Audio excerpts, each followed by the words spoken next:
To build a hexagon wall, we need to make a bunch of hexagons. Hexagons have 6 sides, and so we need 6 pieces with the bevel on both ends, not parallel. The bevel is set at 30 degrees, and you can see I'm just flipping the board over every time to make the same cut.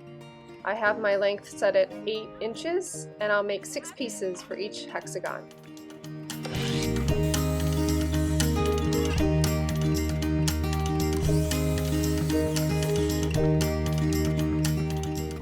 Here's a digital sketch of the plan. I'll put a link to the plans in the description below, but we need some half hexagons as well, so don't forget about those.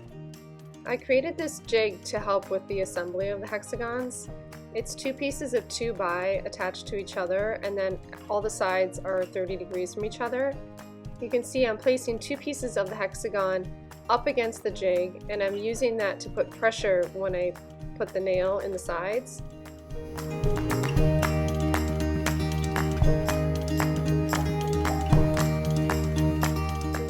So just repeat that process until you have all 6 sides attached.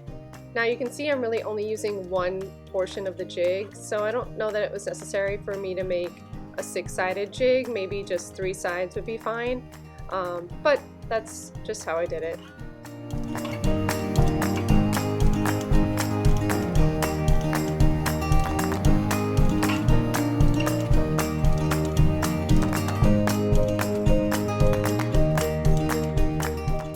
I set up my paint booth with a rack so I could spray all the hexagons at once to make it much faster.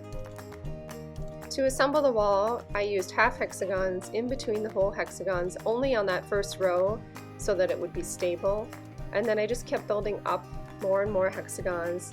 There are nails sporadically placed throughout just to keep everything sturdy and secure.